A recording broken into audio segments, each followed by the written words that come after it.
Bien, hermanos, el Evangelio de Juan se llama el Evangelio de la fe, el Evangelio que nos da evidencias de la fe.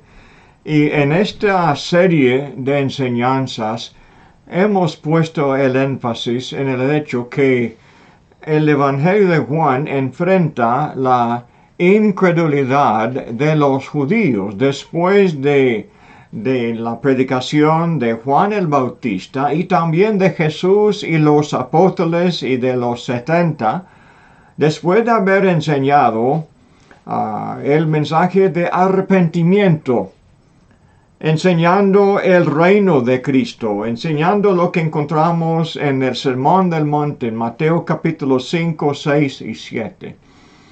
Y encontramos, por ejemplo, en Mateo capítulo 13, la triste verdad es que la gran mayoría y los líderes mayormente comenzaron a resistir las enseñanzas de Cristo, el Hijo de Dios, el Mesías, el mensajero del cielo. Y allí en Mateo 13 tenemos el principio de las parábolas de Jesús, hablando de las razones por las cuales ellos resistían la predicación de Jesús. Entonces, Juan es un evangelio que se presenta de otro punto de vista. El evangelio escrito más tarde, tenemos más detalle de algunos ejemplos de Cristo cuando él enfrentaba a varias personas y nos da más aprecio del valor de creer en Jesús, creer en el mensaje de Él. Entonces, el concepto de creer en Jesús, ya podemos asumir que el mensaje ya está establecido. Ya tenemos todo el mensaje de Mateo, Marcos y Lucas. Ya está establecido, ya se menciona. Entonces, cuando predica Nicodemo en Juan 3, ya tenemos el concepto de arrepentirse y ser bautizado para el perdón del pecado.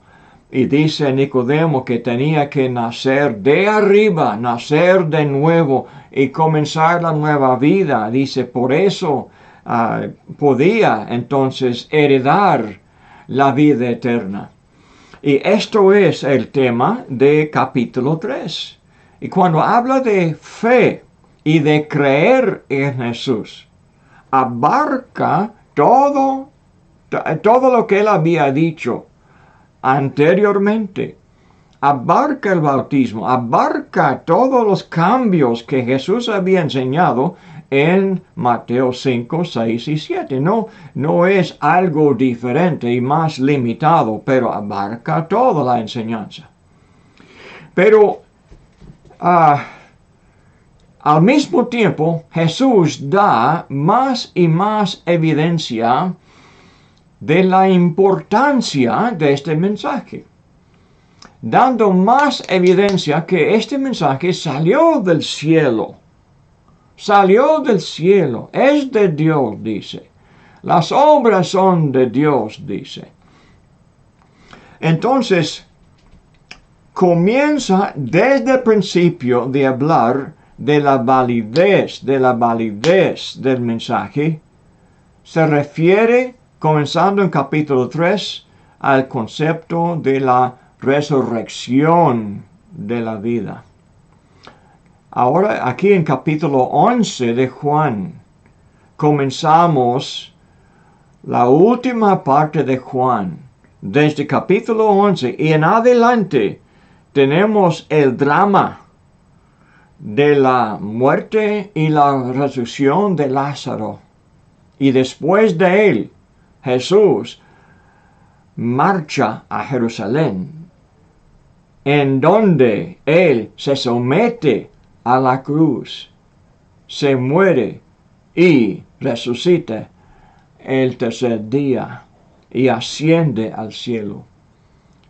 Y tenemos todo el drama desde capítulo 11 hasta el fin de Juan. Pero este tema corre en todo el Evangelio de Juan. En como 6 lugares tenemos mención. Jesús menciona el tema. Por ejemplo, aunque en Mateo, Marcos, Lucas y Juan 3 veces Jesús mencionó a los apóstoles en privado que iban a morir y el tercer día resucitarse. Dice Mateo 16, 21, Mateo 17, 22 y Mateo 20, versículo 17. Pero en Juan no hay mención en Juan de estas 3 veces, pero en Juan, hablando con Nicodemo, dice, y como Moisés levantó la serpiente en el desierto, así es necesario que el Hijo del Hombre sea levantado. Entonces, hablando de la cruz, dijo a Nicodemo, este hombre dudoso del mensaje de Cristo. Pero dice que esto será la señal que le va a hacer creer. Y en Juan 6, en el debate, después de alimentar a los 5,000 con 5 panes, declaró, pues cuando había duda y la gente comenzaba a dudar a Cristo, dice, pues ¿qué? Si vieres al Hijo del Hombre subir a donde estaba primero. Antes decía, descendió del cielo y dio el pan del cielo, dice Jesús. Ahora, ¿y qué pues? Si vieres al Hijo del Hombre subir, porque iba a ascender. Y Juan 7, 33 al 34 dice, en todo el desorden de la fiesta de los tabernáculos, un poco antes ahora que este evento aquí de capítulo 11, en la primavera, Jesús les dijo, todavía un poco tiempo estaré con vosotros e iré al que me envió. Me buscaréis y no me hallaréis, y a donde yo estaré, vosotros no podréis venir. Les declaraba a los incrédulos que iba a salir, voy a salir. A los incrédulos, y algunos estaban dudosos, estaban haciendo burla de la declaración, pero Jesús estaba declarando, voy a salir, voy a volver al cielo y van a morir en sus pecados. Así hablaba Jesús a ellos. Y en Juan 8, 21 dice, todavía más tarde, en esta misma temporada de la fiesta de los tabernáculos, les dijo, yo me voy y me buscaréis, pero en vuestro pecado moriréis. A donde yo voy, vosotros no podéis venir. En el mismo capítulo, el versículo 28 y 29, sigue hablando con más detalle y dice, cuando hayáis levantado al Hijo del Hombre, entonces conoceréis que yo soy y que nada hago por mí mismo, sino que según me enseñó el Padre, así hablo, porque el que me envió conmigo está. No me ha dejado solo el Padre, porque yo hago siempre lo que le agrada. El Padre le envió a hacer qué? Para ser levantado. Hablando de su muerte en la cruz. Declaró a los incrédulos que iba a morir en la cruz, aunque lo dijo de una manera que ellos no entendían. pero los declaró. Dice, pero dijo, al hacerlo, iban a conocer que Jesús es Dios, que Jesús es Jehová, el yo soy. Dijo, conoceréis que yo soy, dice. Y ahora en Juan 10, el capítulo anterior, en el versículo 15, versículo 17 al 18.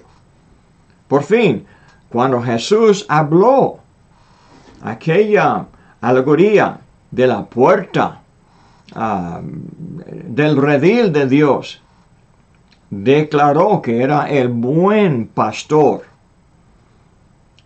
Dijo además, por eso me ama el Padre,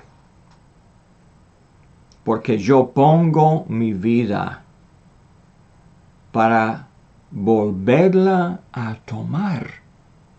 No solamente dijo a ellos que iba a poner la vida como el buen pastor da su vida por las ovejas. Es de hablar de su muerte.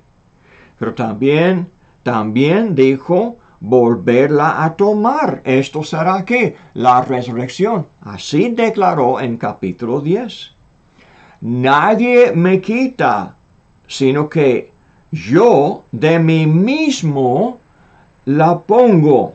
Tengo poder para ponerla y tengo poder para volverla a tomar. Jesús de antemano declaró su poder para resucitar de la muerte.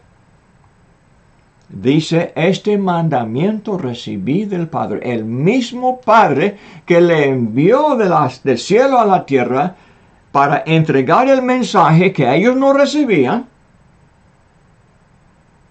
Este mensaje tan importante para darles vida eterna, para darles el perdón del pecado, para enseñarles cómo vivir, este mismo mensaje mandó a Jesús morir en la cruz. Entonces también le dio a él poder para volverla a tomar, resucitar de la muerte.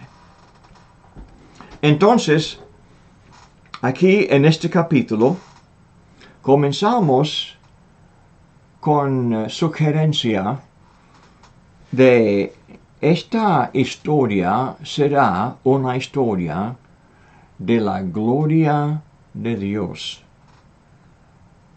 Comenzando la última parte del Evangelio de Juan, pues leemos en versículo 4, dice, oyéndolo Jesús dijo, esta enfermedad no es para muerte, sino para la gloria de Dios, para que el Hijo de Dios sea glorificado por ella.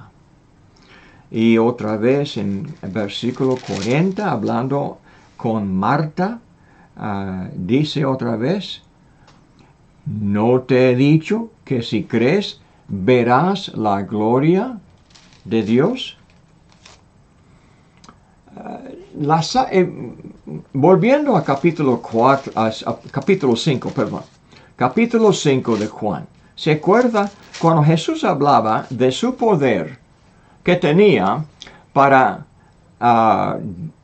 levantar de la muerte a los hombres?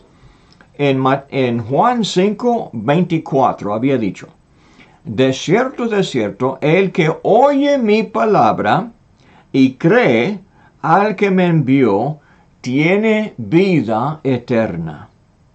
Este tema es lo que corre en todo el Evangelio de Juan. Dice, y no vendrá a condenación, mas ha pasado de muerte a vida. ¿Pero de qué habla? Habla de oír la enseñanza de Cristo y de pasar de los pecados que producen la muerte, entonces ser perdonados por Dios y vivir en una vida que se llama vida eterna. Entonces, siguiendo, dice, de cierto os digo, viene la hora, y ahora es, cuando los muertos oirán la voz del Hijo de Dios, y los que la oyeren vivirán. Todavía habla de oír la voz en el sentido de obedecer la voz. Los que oyen en el sentido de oír y poner en práctica. Oyen y entienden y obedecen y sirven a Cristo, comienzan a vivir porque andan conforme a las enseñanzas que han oído.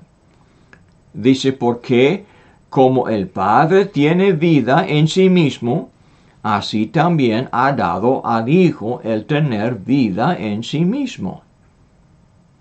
Y también le dio autoridad del hacer juicio, por cuanto es el Hijo del Hombre. Ya hemos tocado la cuestión del juicio. ¿Qué tiene que ver el juicio con la vida? Es porque es como ya hemos visto en capítulo 4.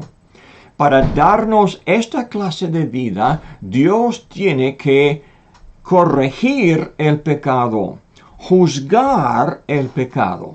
Siempre en toda la Biblia, para darnos seguridad, Dios tiene que regañar a nosotros los pecados, tiene que condenar lo malo en nosotros, corregir lo malo, para que podamos arrepentirnos del pecado, ser bautizados para podamos ser perdonados. Y en el Antiguo Testamento así fue el trabajo de los profetas. Con el arrepentimiento, entonces Dios podía perdonarles y podía seguir adelante con la ayuda de Dios. Dios podía ser un muro de protección alrededor de Israel cuando Dios se limpiaron de toda iniquidad. Así fue siempre. Dios tuvo que poner la línea, el plomo, la vara, tenía que medirles, corregirles, juzgarles para salvarles. Todo juicio estaba entregado a las manos de Jesús. La vida estaba en el Padre, le dio al Hijo. Comenzó Juan 1 y versículo 4. La vida estaba en el Padre, en el Hijo, le trajo a la tierra para que nosotros tengamos esta vida, una forma de vivir. Si andamos en esta luz, dice, esta vida llegó a ser la luz del mundo. La vida nos enseña cómo andar en la luz. Si andamos en la luz, tenemos comunión con el Padre y con el Hijo.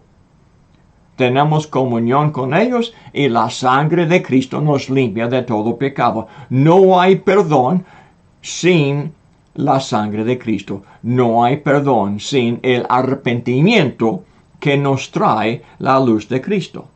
Entonces, versículo 28 sigue hablando. Dice, no os maravilléis de esto, porque vendrá hora cuando todos los que están en los sepulcros oirán su voz, y los que hicieron lo bueno saldrán a resurrección de vida, mas los que hicieron lo malo a resurrección de condenación. Esta es resurrección literal. Hay dos clases de resurrección: lo espiritual y lo físico. Entonces, los dos corren juntos. Y también aquí en capítulo 11 tenemos los dos. La realidad es que Cristo puede hacer los dos. Y en el último día, con la voz de mando, Cristo va a llamar a todos los que están en los sepulcros. Los malos y los buenos nos va a juzgar a todos. Mientras tanto, mientras que haya tiempo y vida, Dios nos llama, nos enseña para que haya vida con Cristo. Entonces, el tema que se repite en Juan 3, con Nicodemo, andar en vida nueva, nacer de nuevo para que haya vida nueva. El tema de la luz, el tema de la vida y de la muerte, de creer y de oír, de andar de día y no de noche y de no tropezar. Aquí en Juan 11, 8 al 10, le dijeron cuando estaban,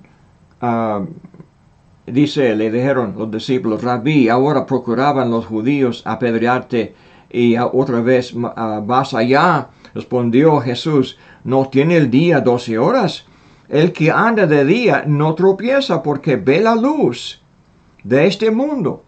Pero el que anda de noche tropieza porque no hay luz en él. Ahora Jesús, cada vez que ellos hablaban de cosas físicas, Jesús hizo una metáfora para hablar de algo más importante. La cuestión de la maldad que hay en el mundo. El tema de andar de día, entonces, es de andar conforme a lo que es la verdad, lo que es justo. Vuelve al tema en Juan 12, 35. Hay un poco de luz ahora, dice Jesús. Ande en esta luz que tiene, la luz de lo que Jesús estaba enseñando. Versículo 46 de Juan 12. Yo, la luz, dice, he venido al mundo, yo soy la luz, ahora me voy. Pero así habla. Hermanos, me gustaría leer el capítulo 11 con cuidado. Invito a ustedes a leer conmigo con cuidado. Es un poco largo la lectura. Vale la pena escucharlo en contexto y después vamos a hacer comentario. Este capítulo es muy importante porque es la base de mucha enseñanza en Juan y adelante llegando ¿cómo se llama? Al centro del mensaje, cuando Cristo mismo ofrece su vida en la cruz. Versículo 1 de Juan 11. Estaba entonces enfermo uno llamado Lázaro, de Betania, la aldea de María y de Marta, su hermana. María, cuyo hermano Lázaro estaba enfermo, fue la que ungió al Señor con perfume y le enjugó los pies con sus cabellos. Todo el mundo conocía la historia de María y Marta y Lázaro. Eran personas bien amados en la iglesia. Obviamente, Betania era una ciudad muy cerca de Jerusalén. Saliendo en la última semana de Cristo, como vamos a ver en Mateo, Marcos y Lucas, al oriente de Jerusalén, cruzando el valle de Cedrón, subiendo el monte de los olivos, Jesús por la noche allí oraba en este huerto de los olivos.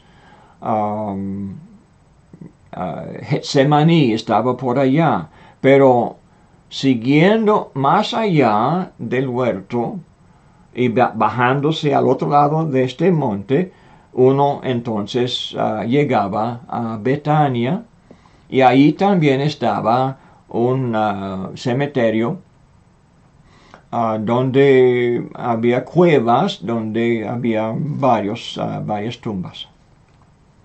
Dice, enviaron pues las hermanas para decir a Jesús, Señor, he aquí, el que amas está enfermo.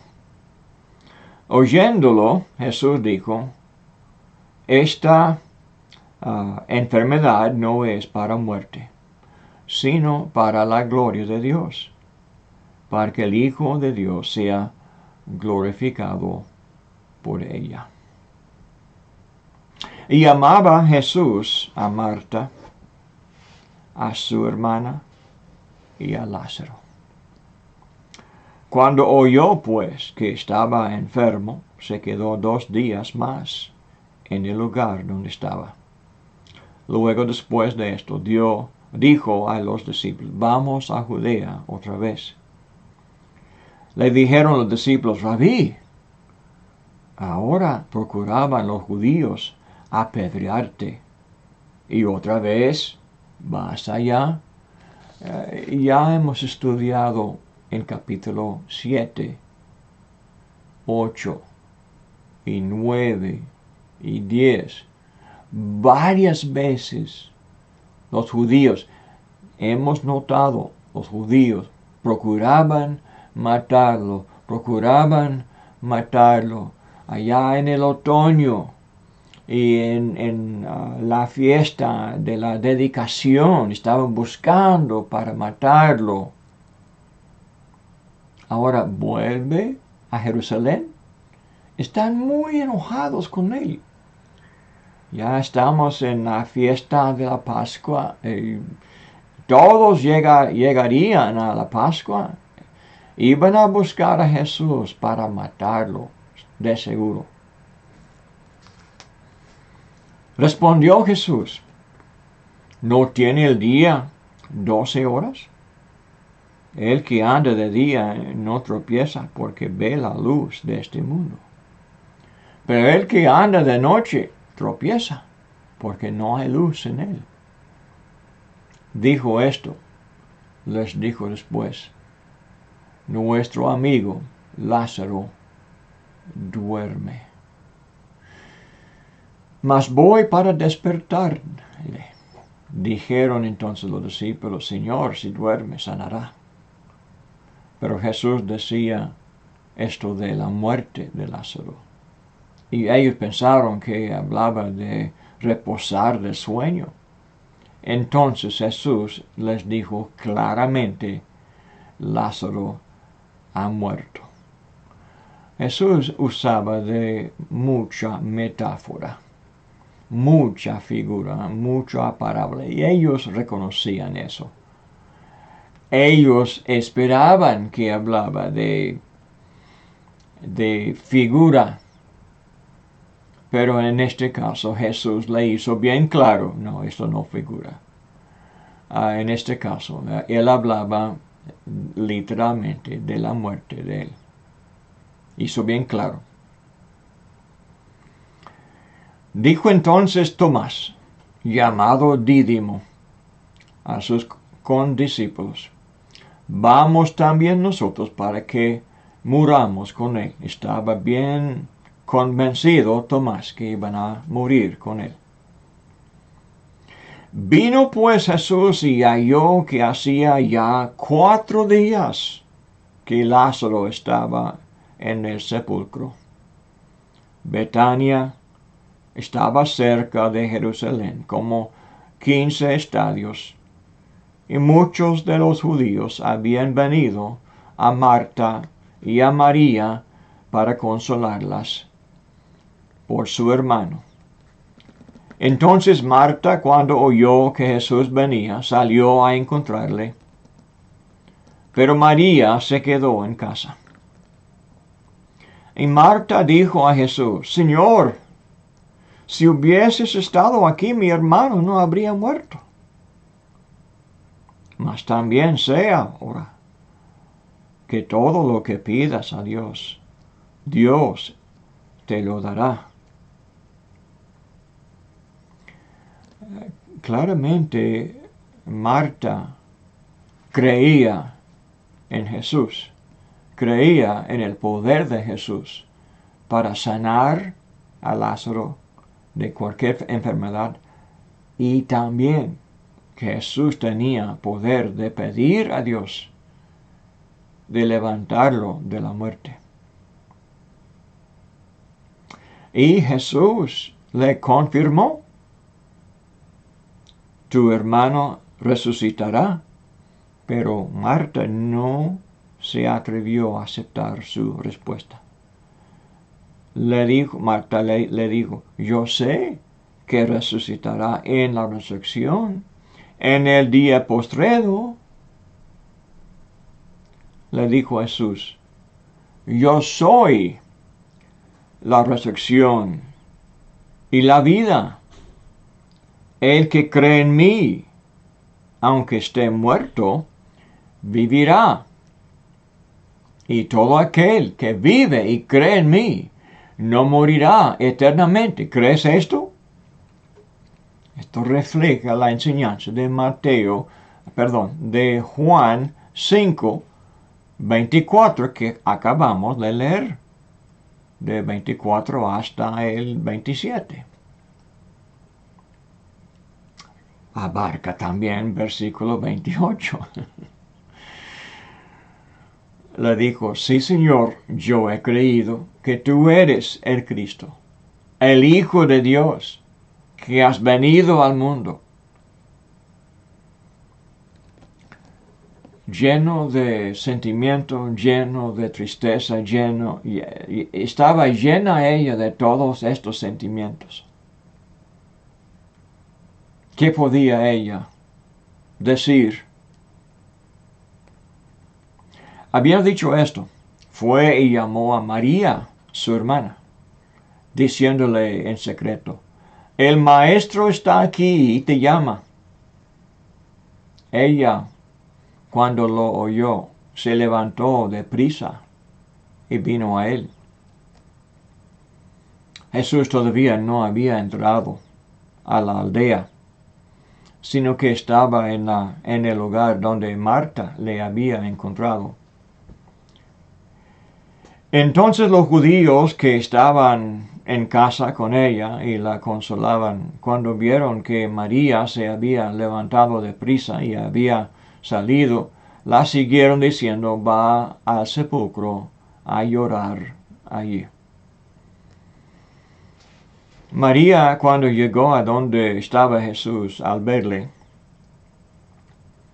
se postró a sus pies, diciéndole: Señor, si hubieses estado aquí, no habría muerto mi hermano.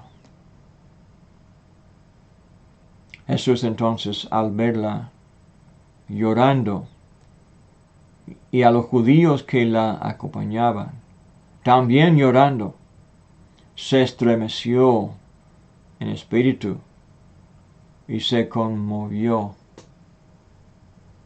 y dijo: ¿dónde le pusisteis? Le dijeron: Señor, ven y ve.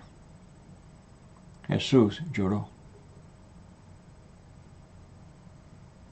Dijeron entonces los judíos: mirad cómo le amaba.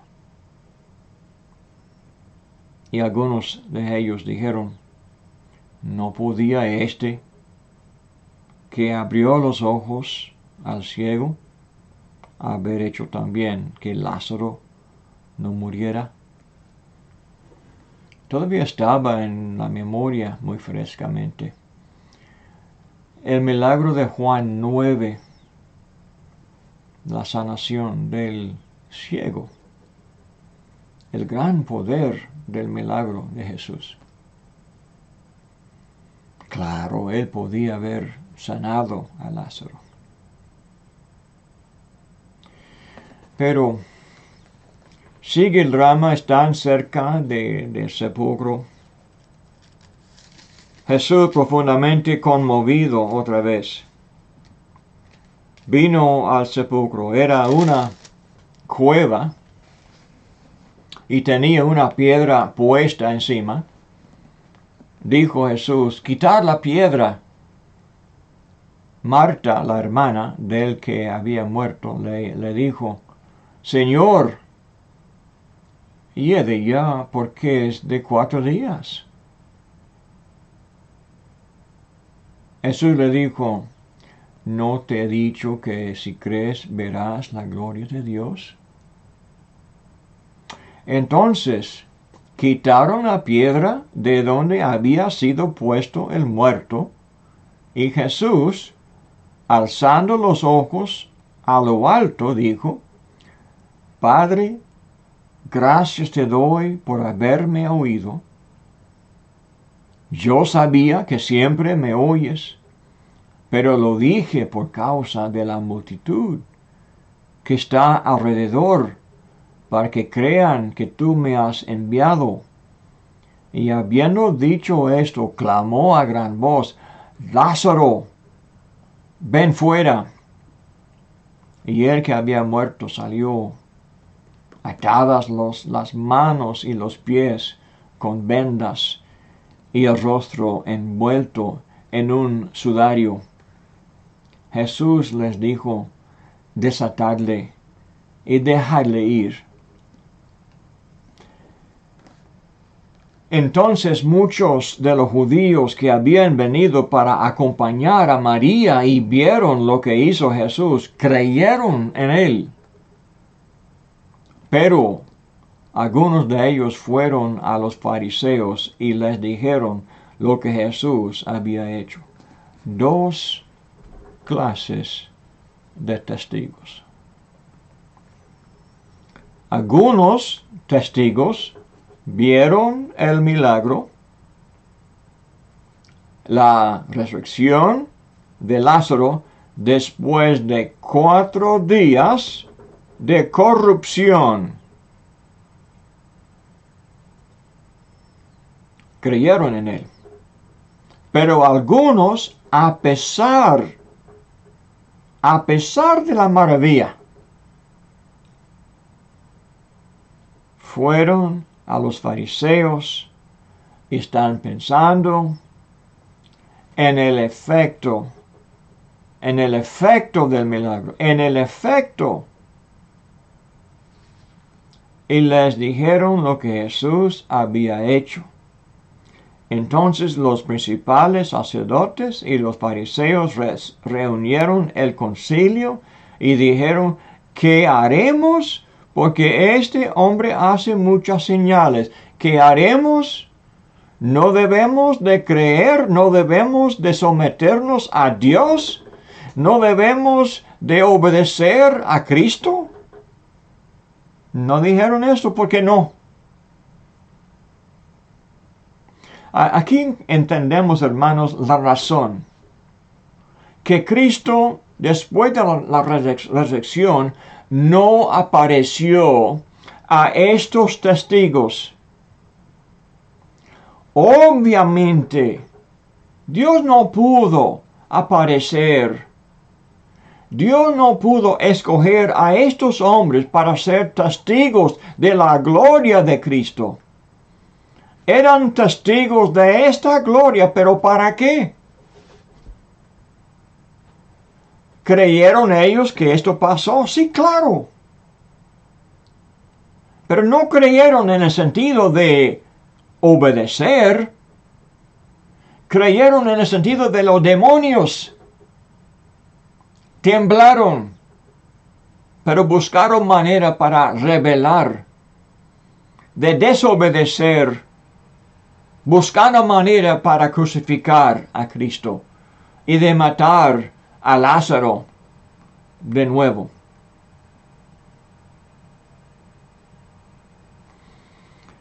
Interesante esta forma de reacción. Dijeron, si le dejásemos así, todos creerán en él y vendrán los romanos y destruirán nuestro lugar santo y nuestra nación. Entonces Caifás, uno de ellos, sumo sacerdote aquel año, les dijo, vosotros no sabéis nada, ni pensáis que nos conviene que un hombre muera por el pueblo y no que toda la nación perezca. Esto no lo dijo por sí mismo, sino que como era el sumo sacerdote aquel año, profetizó que Jesús había de morir por la nación, y no solamente por la nación, sino también para congregar en uno a los hijos de Dios que estaban dispersos. Así que desde aquel día acordaron matarle. Me recuerda del rey Saúl cuando quería matar a David. Y el Espíritu Santo vino sobre él y comenzó a profetizar y anduvo como un hombre loco. Ellos, este sumo sacerdote profetizaba como un hombre loco. No sabía lo que decía, pero hablaba una profecía de Cristo Jesús. Hermanos, en este capítulo no hemos hecho mucho del análisis todavía, pero vamos a volver a hacer un poco de comentario y tal vez podamos terminar en un estudio en el futuro. Pero volvemos al tema de que este capítulo refleja la gloria de Dios. Como ya hemos mencionado en versículo 4, Jesús dijo, esta enfermedad no es para muerte. ¿Ok? La verdad es que sí, la enfermedad mató a Lázaro, pero el propósito no fue para matar a Lázaro, fue para dar gloria a Dios, para demostrar el poder glorioso de Dios sobre la muerte. El día vendrá cuando la voz de Cristo va a levantar de la muerte a todos los hombres de la tumba. Y para que el Hijo del Hombre sea glorificado por ella, delante de todos los testigos que salieron de Jerusalén y vieron el Hijo de Dios fue glorificado aún delante de los que no creyeron en él, a pesar de la gloria que vieron.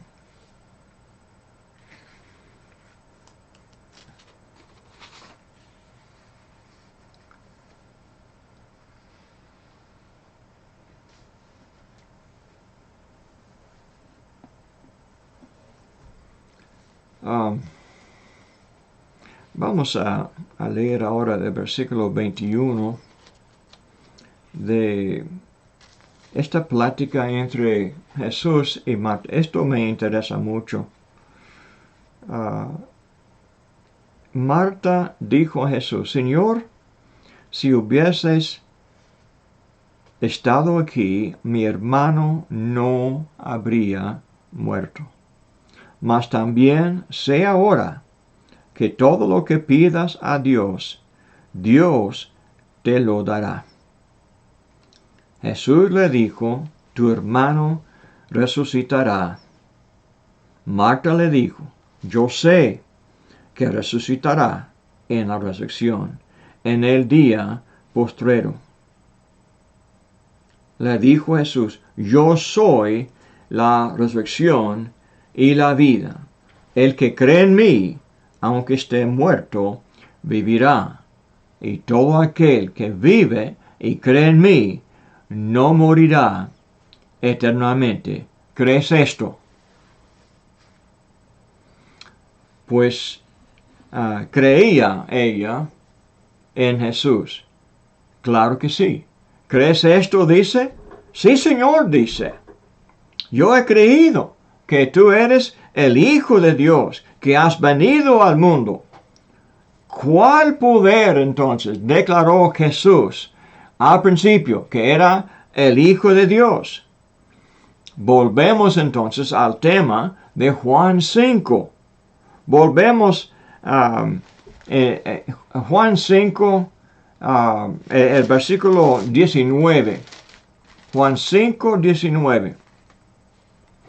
Dice Jesús, de cierto os digo, no puede el Hijo hacer nada por sí mismo, sino lo que ve hacer al Padre, porque todo lo que el Padre hace, también lo hace el Hijo igualmente. Porque el Padre ama al Hijo y le muestra todas las cosas que Él hace, y mayores obras que éstas le mostrará, de modo que vosotros os maravilléis. Porque como el Padre levanta a los muertos y les da vida, así también el Hijo a los que quiere da vida.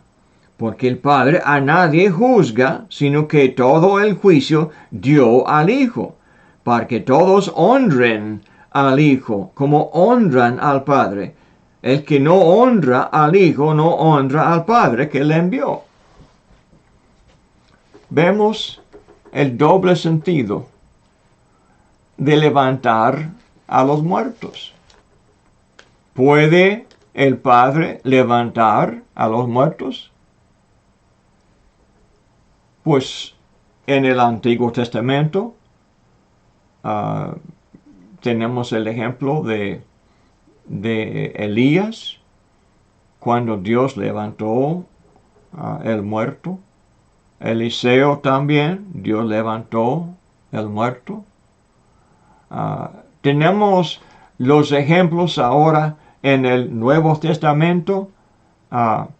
¿Quién es que tiene el poder para levantar a los muertos? Es Dios. Dios, 3 veces Jesús había levantado a los muertos. Tenemos el ejemplo de la hija de Jairo. Tenemos el ejemplo de el hijo de la viuda de Naín. Ahora tenemos este ejemplo de Lázaro 3 veces. Jesús demostró que Él hacía lo que el Padre hace. Él levanta a los muertos. Jesús hacía lo que hace el Padre. Pero en este contexto, lo que hace el Padre es aún más maravilloso. Porque el Padre también salva a los perdidos. En toda la historia de la Biblia, más maravilloso es la misericordia de Dios. Es la forma de la paciencia de Dios. Que Dios es paciente y busca manera para salvar al pecador.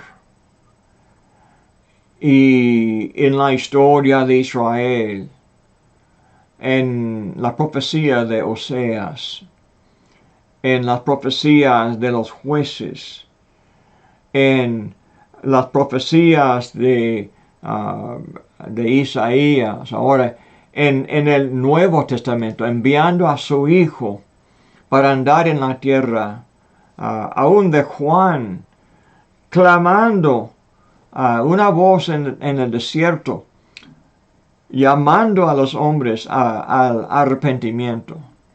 La paciencia de Dios. Leemos en 2 de Pedro, en capítulo 3, la maravilla de Dios.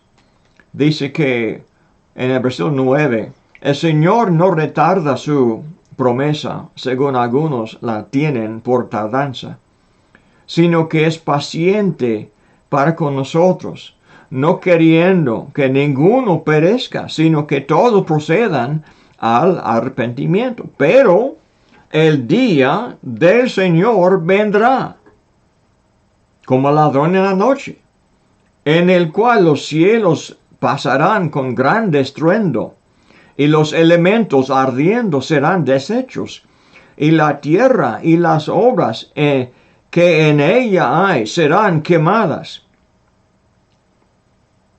Puesto que todas estas cosas han de ser deshechas, ¿cómo no debéis vosotros andar en santa y piadosa manera de vivir? Aun cuando habla de la ira de Dios, el propósito es que es de darnos motivo para andar en santa y piadosa manera de vivir.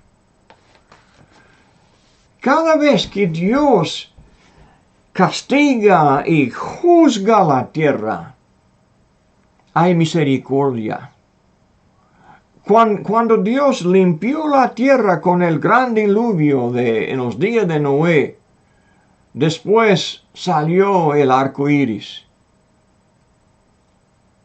La esperanza, el deseo de Dios de dar un futuro a la humanidad, el gran amor siempre que tiene Dios, es lo que nunca termina. Hermanos, aquí tengo que terminar. Hemos tocado la cuestión de apenas hemos comenzado la resurrección de Cristo, que comienza esta parte con el gran milagro de la resurrección de Lázaro. Vamos a seguir meditando en esta gran maravilla y lo que se implica en toda esta enseñanza. Y que Dios los bendiga.